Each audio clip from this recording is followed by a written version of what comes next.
Llega a Duro de Domar el analista político que mejor entiende de qué se trata todo esto. Un GPS periodístico que nos lleva a surfear por las aguas de la realidad. Un repaso esclarecedor sobre lo que queda del peronismo federal. Hoy nos ponemos al día junto a Mario Weinfeld.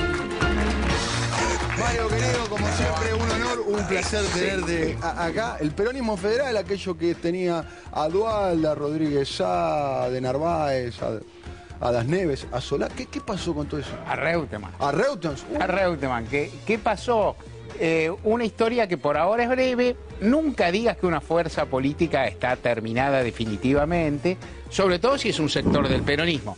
Pero evidentemente el peronismo federal tuvo un ciclo que uno podría llamar corto, 2008 a 2011, en el cual pasó de ser una fuerza con una enorme virtualidad, con grandes posibilidades de llegar al gobierno, con un cúmulo de todo a partir del conflicto del campo, ¿no es cierto? Es decir, a partir del conflicto del campo hubo una gran rebeldía contra el kirchnerismo dentro del peronismo, muchísimos dirigentes que eran más, digamos, que no eran hiperkirchneristas, pero que acompañaban, otros que eran kirchneristas y otros que le tenían bastante bronca, pero callaban la boca, se pasaron del otro lado y construyeron esa virtualidad, porque el peronismo federal nunca fue un partido, nunca tuvo un líder definido, fue un conjunto de caciques que, más caciques que tribus seguramente, pero que especulaban con que el voto peronista, como el kirchnerismo iba a perder las elecciones en 2011, iba camino de perderlas, el voto peronista refluiría hacia sus compañeros y entre ellos iban a arreglar. En realidad, si uno mira bien, no eran todos pares. Para mi gusto había una figura que resaltaba respecto a las otras, que es precisamente Reutemann, que es por otra parte que sacó un gran, no fue el único, pues fue el que sacó un gran resultado en 2009. Y a decir verdad, cuando uno mira la película para atrás, no termina de explicarse qué hizo Reutemann con ese capital que tenía.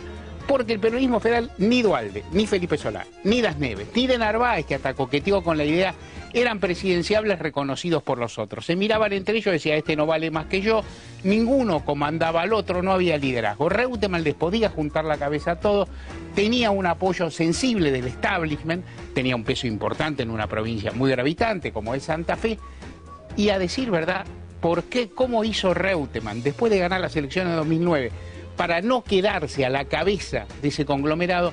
Es difícil de explicar. Reutemann no fue presidente en 2003 en sustancia porque no quiso, porque no se animó.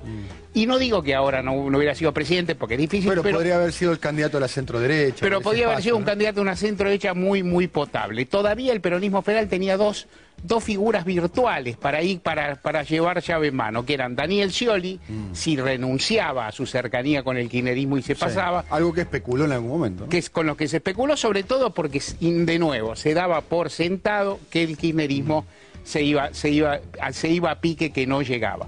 Lo de Reutemann, insisto, es difícil. Lo de 2003 no tiene una explicación racional. Él dijo que vio algo, ¿no? ¿Se acuerdan en una famosa entrevista? ¿No? Vi algo que no me gustó. Sí, la idea que tengo yo con un poquito de información es que lo que él vio es algo que no ocurrió.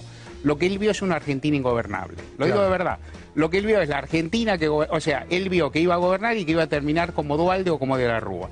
No vio que había una posibilidad de gobierno como la que hizo Néstor Kirchner. Lo digo en serio, no lo digo como teoría, lo digo en parte por algunas cosas que se conocen. Lo que hizo en 2009 tampoco se explica. Reutemann alguna vez habría que hacer un seminario para explicarlo. Hasta podría ser divertido el seminario si no habla Reutemann. Claro. Digo, porque si no, es un hombre de pocas palabras, pero cuando habla dice sus cosas. Sí, pero digamos que dice pocas y es un poco oracular, digamos. O sea, cada uno lo interpreta como quiere, lo que pasa bastante con los que hablan poco y son ambiguos. En cualquier caso, Reutemann se corrió. Macri no quiso conducir ese colectivo que se lo ofreció un poco, y Scioli se quedó del otro lado en la provincia de Buenos Aires. De Narváez también, que había fantaseado, a pesar de sus dificultades constitucionales, como ser candidato, se corrió. Y el peronismo federal después no hizo ninguno de los deberes lógicos de la política, y no es fácil de explicar tampoco. No formó un partido, no hizo una buena interna, no se organizó, cosas que son básicas para las elecciones. Partieron de dos presupuestos equivocados si uno mira.